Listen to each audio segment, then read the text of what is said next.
StemShed, your below average math and science resource. So today we're going over the final part of, or at least putting the numbers, not the final. I got a ton of more videos to do. But if you watched the previous two videos, I apologize, but they were necessary for me at least to go through these. So, but today we'll be putting numbers down for the Reynolds number.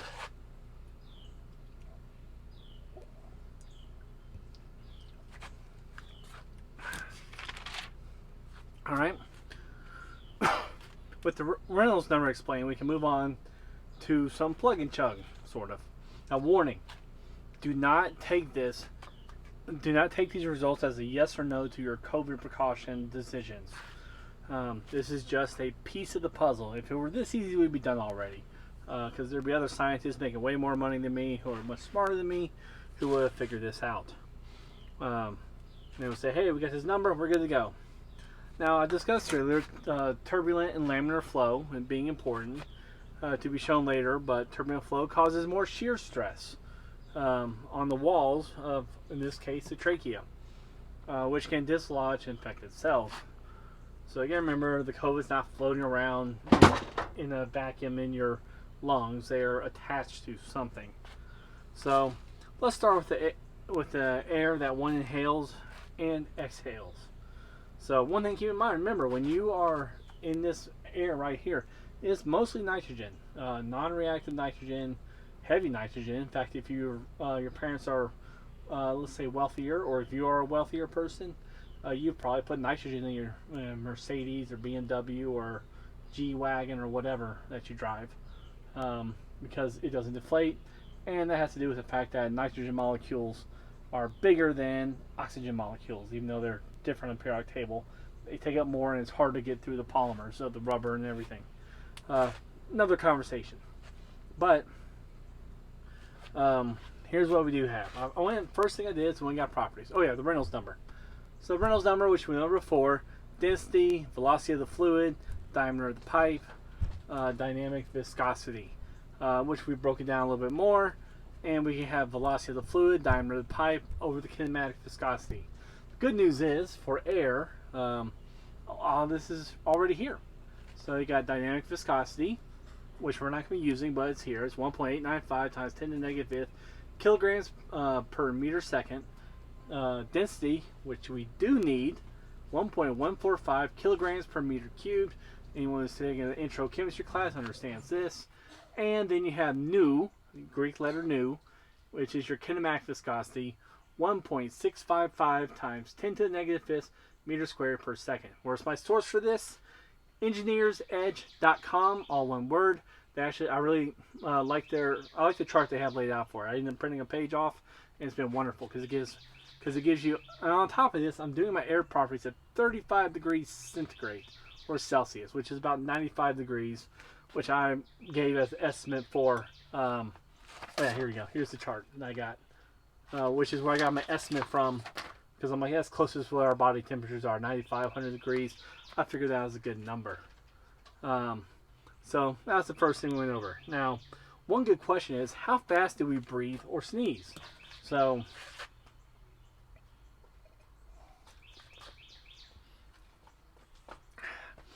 it used to be believed that when we sneezed at 100 meters per second, or 223 miles per hour. In fact, that figure, it seems high, but that figure can be found in a 2009 World Health Organization study where they were looking into disease infection control in healthcare settings. Now, where did this number come from? It seems extreme. I mean, except I'm a dad now, so like, I'm pretty sure my sneeze might break Mach somewhere in there. It's definitely on there more. My dad's sneeze is, I think, considered a weapon, banned by Geneva. A side story. But in 1955, a study by a guy named W.F. Wells was doing a study on droplet infection, and he used an adaptation of Raleigh's formulation, which, if you're in surface chemistry, you'll kind of know what that is. I'm not going to get into it now. But what he was able to do is infer the required velocity of air to create a 10 micrometer droplet. So it's like he's They were probably doing tests where they're blowing it over, and they said this is how much you need to make a 10 micrometer diameter droplet that will take a virus with it and move it. And I learned this from a paper that I'm using this information for, called Airflow Dynamics of Human Jets, Sneezing and Breathing and Potential Sources of Infectious Aerosols, from 2013, plus one. The main author appears to be a guy named Twang. I believe this is a Harvard study, if I remember right. But again, I plan to link this as much as I can. So, but however, from the study above, they were able to accurately measure velocities of nasal breathing, mouth breathing, sneezing, and coughing. They used some fancy cameras and setups, and they were able to find the maximum sneeze distance and really cool stuff. They were seeing how far it would expand in the air. They would see how far it would go. There's limitations to it, which they admitted in the paper. But the thing I got out of it was the sneeze velocity, and it was max as soon as it came out of the mouth. Of course, it's like a bullet. Max as soon as it comes out of the barrel, drops down. So they were focused on a couple other things. I just needed a number to choose from for the breathing, so I could use the Reynolds number. Unfortunately, they don't have any real studies of like sneezing in the trachea, probably because it'd be considered inhumane. But I figure this is close enough. So remember, we are still in an idealized setting at this point. Air has, when you breathe or sneeze, air has to go up through here and out. So up 90 degrees this way, or up and then it goes down like this. So it's almost a 180-degree turn. Now, for the numbers from the study I found, which I really like how they set it up, I went with some of the max numbers. Now, remember, I said earlier they thought it was 100 meters per second. Other studies are showing maybe it's 28, but no one's gotten that 100. At least not consistently. It might have been like a freak case here and there. But here's what we got. So this is for an adult. They chose adults. The max sneeze was 4.5 meters per second, roughly 10 miles per hour. Interesting fact is, originally they thought cars would not be able to go faster than 10 miles per hour because we wouldn't be able to breathe out. Our velocity would not match the air coming in. It would just be too much. And they thought that's as fast as a car could go. This is like 1800s. Now, maybe if the 1955 Wells guy knew that, he would have inferred what he did. But here we are. Nasal breathing through the nose, 1.4 meters per second, or 3.1 miles per hour. Now again, I said I'm in an idealized setting. A lot of assumptions, but the Reynolds number, it works off of assumptions, so it works anyways. So let's talk squishy science. So, specifically the trachea. Now, the adult trachea a large adult trachea, assuming there's not some weird freak, going on thing where someone has an abnormality, is 0.02 meters or 2 centimeters. So, I got this ruler right here. It's about the width of my finger. If you ever work around EMT or look at EMT as firefighters, they shove down the throat. The tubes are about that big, so they have to get in there. And it also has the length of 4.3 inches or 11 centimeters, which is about the length of my finger right here. So it's kind of what it looks like right here, coming from my lungs. Here you start going to the larynx and all that fun stuff. But there it is. So that's the first thing I found. And oh yeah, my source for that, Wikipedia. Come on, it's Wikipedia. It's not that hard. All right. So time for numbers. All right, now comes the best part. I also might have a sneeze coming on, which would be great for this video. All right, but an adult sneeze. So let's get the Reynolds number of that. We already gave you the numbers here, so it's kind of a plug and chug thing at this point. I'm going to use this one. So the Reynolds number here. So the velocity for adult male sneeze we found to be, or was it 4.5 meters per second. And as always, use your units. The inside diameter we found to be of the trachea. Oh, I put down here, Wikipedia is my source, 0.02 meters. And we're dividing that by the kinematic viscosity of air, this right here, 655 times 10 to the negative fifths And what do we have here again? This important part. Meters squared per second. Meters squared per second. Looks like all these will cancel out. Alright. I don't have my calculator with me, but let's do this. I'll use red. Just cancel things out. Hey, so important thing to check. So we got 2 meters here, so meter. Alright, and we got a second here. So now we are dimensionless. And what is our Reynolds number here? Let's go with a different color. I hate just one color. I really wish I had chalkboard color chalk, but those are expensive if you get a good one. Feel free to donate.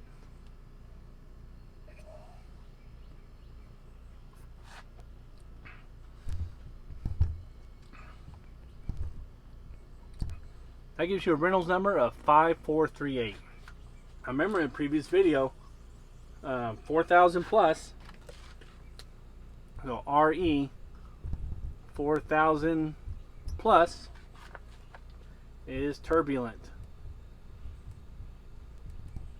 Alright, so we are definitely in turbulent, and that's where an infection had. Because when you sneeze as an adult, achoo, you got stuff coming out of your mouth, maybe even your nose a little bit, but it's definitely coming out of your mouth. That's why you want to cover. Use this. In fact, even though I'm fully vaccinated, and a lot of times I don't wear a mask like in the gym, I keep a mask with me so that when I do have to sneeze, I'll use this example, or I see, I go, pull a mask out, achoo, and I blow into a mask. And you'll notice you don't feel any kind of like wind coming through here. On this I do it. It's a tissue. I can feel wind blow through. But again, that's when I carry it. So you have a high Reynolds number. So this is turbulent. Alright.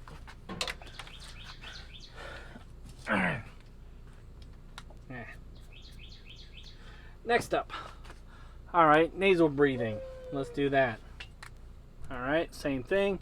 Reynolds number is equal to, now we found that one to be 1.4 meters per second. The only thing that's really changed in this is the velocity of the fluid. Air is a fluid, you gotta remember that. It's not a liquid, but it is a fluid. 0.02 meters over 1.655 times 10 to the negative fifth meters squared per second, and that is equal to, I wrote this down ahead of time, 1692. So this is laminar flow. And this is something I plan on going later, but I figure I'll mention it now, is in a study where they were looking into hospital filtration from the, I'm going to put this from the Journal of Urban Environmental Engineering. There's a DOI number on it. But they did a study on the Reynolds number of airflow to particle filter collection fiber efficiency, like an air filter, in the hospital ventilation system. And they found that laminar flow resulted in better filtration. What is your nose? You got hair, right? Can you see it? Huh? There, maybe not. I don't know. Whatever.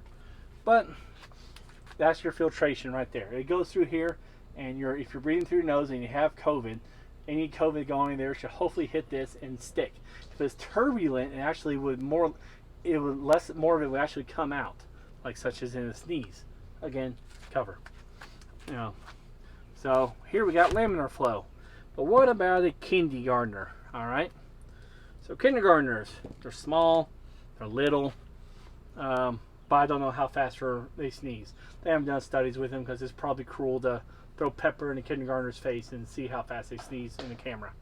But it is what it is. So let's go with this one. Let's do Reynolds number here is equal to, and we're going to go with the 4.5. All right, so 4.5 meters per second. I'm going to put this down here, 1.6, same thing, 55 times 10 to the negative fifth meters squared per second. But what about the trachea? Well, a 5-year-old's trachea is and yeah, you gotta remember here, what did we learn from here? Let's do this. R Reynolds number is proportional to the diameter. So if the diameter goes up, the Reynolds number goes up. It becomes more turbulent. If it goes down, it becomes less turbulent. The Reynolds number goes down, becomes less turbulent. So you can deduce from this that this will probably be less turbulent to begin with. But again, this was 5,000, so let's see what a kid would do. Now their trachea, I pulled this from a source called Dimensions of Growing Trachea. Authors Griscom and Wall. I'll try and link to it. Harvard University researchers, they used 130 kids with CT scans to see the size of trachea through the ages 0 to 20. Interesting aspect is it's actually a linear correlation or growth with age. And one thing I did notice is that 14 years old or 15 years old, the women's trachea will stop growing, while the men's will continue on to about 2 centimeters if they get the max, you know. So that was one little interesting aspect from it. But, so, we can probably take a guess, is that, okay, so we're losing a hundredths place pretty much. So we found the 5-year-olds is 0.008 meters. And that is going to equal, let me turn my page where I have the number already done. Alright. And that is equal to 2175. Alright? 2175. So we are at the border, and in some books, they consider 2300 laminar flow. So I'm going to call this laminar, but with quotation marks. So a kindergartner sneezing is not very likely to cause enough shear on the esophagus, or I'm sorry, the trachea, to expel the infected cells. At least that is my hypothesis at the moment. Doesn't mean it's going to stay that way. But at least this gives an idea. It's pretty close to laminar. What about the teenagers, though? You got a teenager with a sneeze. All right, well, let's see what they do. All right. So we got teenager, and by teenager, I chose 14 or 15 again because it just seemed like a fair. It's middle school-ish. That's where the boys and girls deviate. So I figured that was a good place to stop. So again, here Reynolds number is equal to. We're gonna go with the same thing, 4.5 meters per second. And let me do a different color. I can feel better. I don't have a lot of red here, so we'll do red. All right. Reynolds number is equal to 4.5 meters per second times the teenager's trachea we found right here, which is also an average adult size trachea too, especially for a female. 0.015 meter over that 1.655 thing. 10 to the negative fifth meters squared per second, and that gives a Reynolds number of 4,078. All right, so this is just above transition, but we will say turbulent. But turbulence has variables to it, because there's a difference between a little bit of turbulence. If you're on an airplane, you got a little bit of turbulence, you're like, that's kind of whatever. Maybe it even feels a bit like a massage for you. Versus a lot of turbulence, where your plane's going up and down, you know, where you're shaking and your nerves have been stressed or sheared. So, and if you want to see what kind of diameter trachea you would have to have for you to be, say, at 2100, or how much breathing, you could just plug and chug whichever numbers you want. But overall, this seems to work out pretty well, I think. And this seems like good news. I mean, nasal breathing as an adult, if you are infected as an adult, you're not likely shedding a lot of, you're probably shedding some, but not a lot. It's laminar. We'll have to go over now boundary conditions, developmental length. We'll do that in the later videos.